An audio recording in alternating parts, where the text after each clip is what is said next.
The situation is dire right across the Strip. About 96% of the population is now facing high levels of food shortages. UNICEF says 9 out of 10 children lack the nutrition they need for growth and development. At least 37 kids have died as a result of malnutrition or dehydration in Gaza since October 7th. The UN says Israel has blocked the entry of 83% of food and aid into the Strip since the war began, and that around 50,000 children under the age of 5 need urgent treatment for malnutrition by the end of the year. Mahmoud al-Saqqa is Oxfam's food security and livelihood leader in Gaza. He's joining us now from Deir el-Bala. Thank you very much indeed, sir, for being with you. We appreciate this is a busy time for you and your teams. It's good of you to give us the time. Talk to us about the kind of challenges you're all facing in terms of trying to get food and medicine and other supplies to people who need it. Thank you. Thank you for having me. Just to give you an overview of the situation here in the Gaza Strip, it's worsening by the day.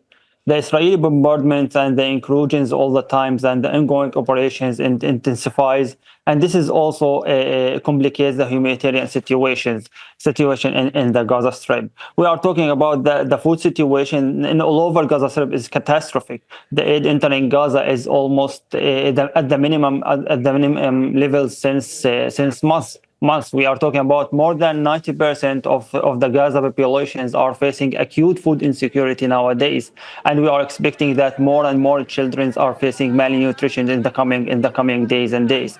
So it's also not the matter of food only. The closure of the crossing points has also choked off the entry of essential supplies. We are talking about food, water, non-food items, and shelter and essentials. And we are approaching the winter season, where the people are at the brink of sickness and starvation. So this also regular displacements orders also complicates the problems where the people are forced to be crowded in a very tiny areas, and where they are facing and lacking the essential services in these schools or shelters or makeshift camps.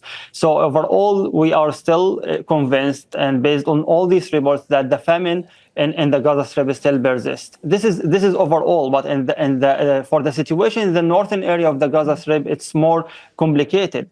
The scenes of the people who are and the scenes of the destructions, and seeing the people who are willing or desperate in a desperate attempts to evacuate or to escape from death to death. This is really as a harmful scenes, and it's a real scenes. It's not a horror movies. We are seeing that families are wiped out, and homes are leveled through in a seconds using this extensive and intensive bombardments from the Israeli sites in this areas. It's really unbelievable. All the stories and sounds that we are hearing from the north about what is happening there. It's really people are becoming in days and days without any support, and without seeing an end to the current aggression and offensive of the Israeli side in that regard. Yeah. Israel's been regularly accused of blocking aid deliberately to get into Gaza in the first instance, but also laterally to getting into northern Gaza. Talk to us about the kind of logistics that your organisation and others like yours have to go through in order to try to get any sort of aid into the Strip. Since September, we are facing a severe shortages, or it's not a severe shortage, it's a blockade for any supplies are coming to the northern area. Just recently, after waiting more than 2 months, we just got small types of goods are coming from the northern area, and it's not allowed for us to go to the northern area of the Gaza Strip. We are talking about Jabalia, Beit Lahia, Beit Hanun. These areas, we are not allowed to go there to deliver food. We are just having this small and tiny quantities of this food in the Gaza. This is where we are trying to support the people who are forced to displace, because the people in the north have just two choices: deprived or to be displaced. And those who are forced to displace, we are trying to support them. But we are talking about a severe shortages of what is coming in. It's deliberately from the Israeli side about the entry of these goods, and this is confirmed that what we are already highlighted before, that the Israeli are using this the food as a weapon, and this is an obvious violation for the international humanitarian laws, that that needs an immediate and urgent reaction from the international communities to make Israel obligated for this breaches. Yeah. I mentioned before that 37 children are said to have died as a result of malnutrition or dehydration in Gaza since October the 7th. Talk to us about what the risks are, not obviously just to children, but to the population of Gaza if more supplies aren't allowed in. You know, especially when we are talking about the north, the people exhausting all available means for survival.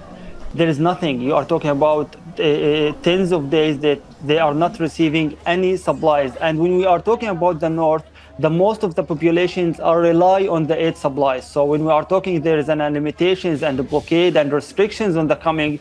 This is implicitly will feed in that the people there are suffering from this malnutrition and the others. As we have noticed before that peoples are starved to death in the north, and we are expecting and approaching the same in the coming days if the situations continue and this is continues. And even just on a point that it's related, because this is also related to the freedom of the voluntary or the humanitarian aids to work freely on that areas.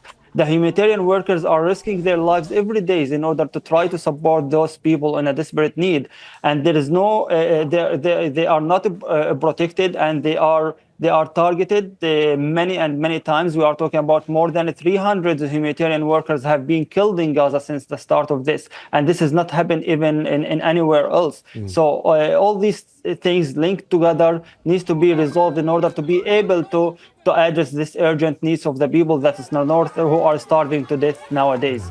Mahmoud al-Saqqa, we appreciate you being with us on Al Jazeera, so thank you very much indeed for your time.